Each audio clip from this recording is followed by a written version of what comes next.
Bismillahirrahmanirrahim. Ini masih seputaran tentang Maulid Nabi sallallahu alaihi wasallam, bab Maulidin Nabi sallallahu alaihi wasallam. Yuqalu inna as-sama'a kanat tafkharu 'ala al-ardi qabla Maulidin Nabi sallallahu alaihi wasallam.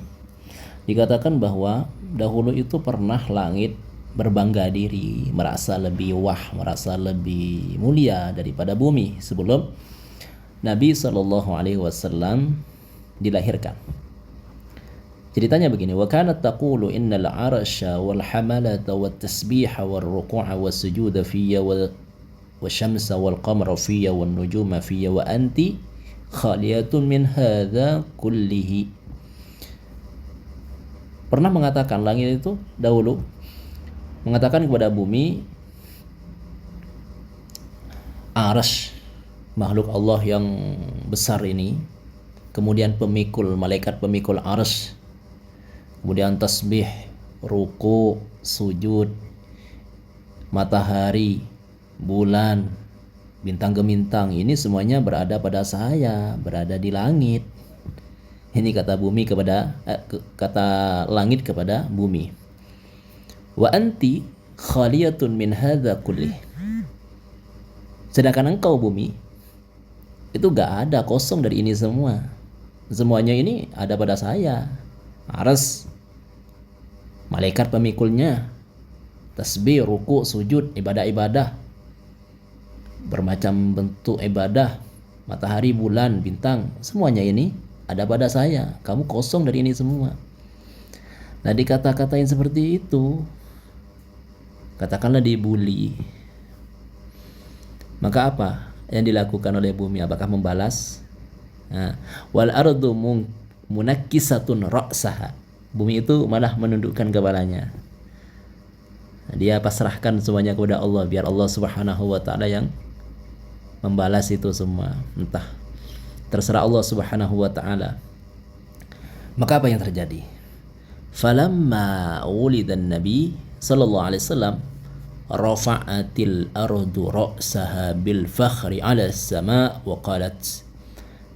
Manakala Nabi sallallahu alaihi wasallam itu dilahirkan, maka bumi yang asalnya itu menundukkan kepalanya, memasrahkan semuanya kepada Allah, diejek, dikata-katain, dibully seperti itu oleh langit, ya hanya merundukkan kepalanya dengan masrahkan semuanya kepada Allah. Ketika Nabi sallallahu alaihi wasallam dilahirkan, maka mulai bumi itu mengangkat kepalanya dengan bangganya, dengan kemuliaan, bangga atas langit.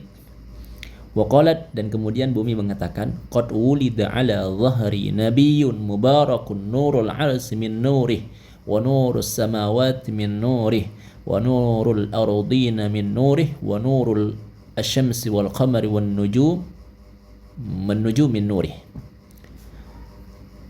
Telah dilahirkan atau telah lahir di atas punggung saya ini seorang nabi yang penuh dengan barokah, yang cahayanya makhluk-makhluk Allah yang kamu banggakan itu, arsy, cahaya langit, ya, cahaya bumi, cahaya matahari, cahaya rembulan, bintang gemintang, itu adalah terpantul atau pantulan dari cahayanya Nabi yang dilahirkan di atas punggung saya ini. Cahaya makhluk-makhluk Allah yang kamu banggakan itu cahaya KW, cahaya pantulan, yang aslinya itu terpancar dari cahaya seorang Nabi yang dilahirkan di atas punggung saya ini. Wa ala dhahri, tidak sampai di situ kata bumi kepada langit, wa ala dhahri wiladatuhu, dan dia dilahirkan di atas punggung saya, wa tarbiyatuhu, dia dididik, dia diterbiah di atas saya, di atas punggung saya, wa mab'asuhu wa da'watuhu, dia diutus pun dia menyebarkan dakwahnya, proyek akhiratnya di atas punggung saya ini. Wa ala dhahri tusta'malu syari'atuhu, dan di atas punggung saya syariatnya diaplikasikan, syariatnya diterapkan, digunakan. Wa mautuhu wa qabruhu, dan beliau wafat, kuburnya pun berada di atas punggung saya. Maka yang lebih mulia itu ya saya daripada kamu. Karena apa? makhluk yang kamu banggakan dahulu kepada saya itu cahaya-cahayanya berasal dari makhluk Allah, seorang nabi yang dilahirkan di atas punggung saya ini. Berarti yang asli cahayanya adalah cahaya bumi, bukan cahaya langit. Berarti lebih mulia saya bumi daripada kamu wahai langit. Maka fasami Allahu iftikharaha 'ala sama. Allah pun mendengarkan atau mendengar bumi itu bangga diri kepada langit, membanggakan dirinya terhadap langit. Allah Subhanahu wa taala mengetahui dan mendengar. Maka kemudian faqala, Allah Subhanahu wa taala kemudian berfirman kepada bumi, haitsu iftakharti bihi ja'altu turaba syarqiki wa gharbiki tahuran lahu wa li ummatihi. Karena kamu bangga, karena kamu senang, karena kamu merasa lebih mulia karena Muhammad, karena kelahiran Muhammad ini, merasa bangga, merasa mulia daripada langit, maka aku menjadikan tanah dari ujung timur sampai ujung barat, tanah kamu itu, tanah bumi itu menjadi suci untuk Muhammad dan umatnya Muhammad. Tidak sampai di sini, Allah Subhanahu wa taala mengatakan kepada bumi, waja'altu syarqal ardi wa gharbiha waja'altu syarqal ardi wa gharbaha masajida lahum wa musallahum. Dan aku menjadikan ujung timur bumi sampai ujung baratnya itu menjadi masjid-masjid untuk mereka, Muhammad dan umatnya, dan menjadi tempat-tempat sholat untuk mereka. Ini bumi menjadi mulia gara-gara bangga atau senang dengan kelahiran Nabi Shallallahu Alaihi Wasallam. Baik, pelajaran yang bisa kita ambil dari kutipan keterangan ini bahwa pertama, kehidupan itu bak roda, berputar begitu ya, kadang di atas, kadang di bawah. Maka syariat melarang kita ketika berada di atas untuk merendahkan, menghina, mengejek orang yang berada di bawah. Bisa jadi yang di bawah menjadi yang di atas, sebaliknya yang di atas menjadi yang di bawah. Dan ketika pun kita direndahkan, kita dihina, diam gitu, diam, jangan membalas. Pasrahkan semuanya kepada Allah Subhanahu wa taala. Balasan dari Allah lebih besar, lebih indah.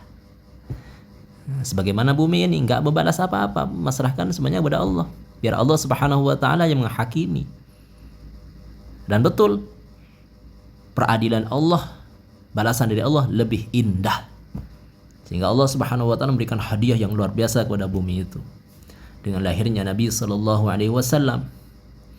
Baik, yang kedua apa? Yang kedua, ini makhluk bumi ini kan makhluk tak bernyawa, makhluk mati. Allah Subhanahu wa taala muliakan gara-gara bangga, senang, riang, gembira dengan kelahiran Nabi. Dengan yang pertama, Allah Subhanahu wa taala menjadikan tanah-tanah bumi ini dari ujung timur sampai ujung barat menjadi tanah yang suci, boleh digunakan untuk tayamum ya. Kita tahu dalam fikih itu alat untuk bersuci ada dua, ada air, ada debu. Suci, tanahnya ini suci. Menjadi mulia, tanah bumi ini menjadi mulia gara-gara apa? Senang, gembira, bangga dengan lahirnya Nabi sallallahu alaihi wasallam. Dan yang kedua apa? Allah Subhanahu wa taala menjadikan semuanya ini menjadi tempat-tempat untuk bersujud, untuk menyembah kepada Allah, menjadi masjid atau menjadi musalla. Ini makhluk Allah Subhanahu wa taala, bumi yang tak bernyawa. Ya, tidak ada roh. Mulia seperti ini, apalagi kita sebagai manusia yang Allah Subhanahu wa taala jadikan sebagai umatnya. Ya kan? Allah Subhanahu wa taala telah menjadikan kita sebagai umatnya. Bagaimana kita yang sudah menjadi umatnya ini ketika berbangga, ketika senang, ketika gembira dengan kelahiran Nabi sallallahu alaihi wasallam, maka apakah kira-kira hadiah yang Allah Subhanahu wa taala berikan kepada kita? Pastinya lebih dari apa yang Allah Subhanahu wa taala berikan kepada bumi. Baik. Maka mudah-mudahan Allah Subhanahu wa taala menjadikan diri kita ini menjadi orang-orang umat-umatnya Nabi SAW yang bangga dengan kelahiran Nabi SAW dengan memperingati Maulid Nabi SAW, merayakannya dengan berbentuk macam perayaan. Asalkan belum tidak menuju ke arah-arah yang diharamkan, ya, itu diperbolehkan perayaan-perayaan Maulid, apalagi diisi dengan yang memang asalnya itu secara dzatiyah, secara bentuk adalah ibadah, diisi dengan sholawat, diisi dengan baca Quran, diisi dengan puasa. Ini akan mendatangkan, akan lebih menarik rahmat dari Allah Subhanahu wa taala. Demikian keterangan singkat, mudah-mudahan ada manfaatnya. Hadani Allah wa iyyakum, sallallahu alaihi wasallam, wa ala alihi wasallam, walhamdulillahi rabbil alamin.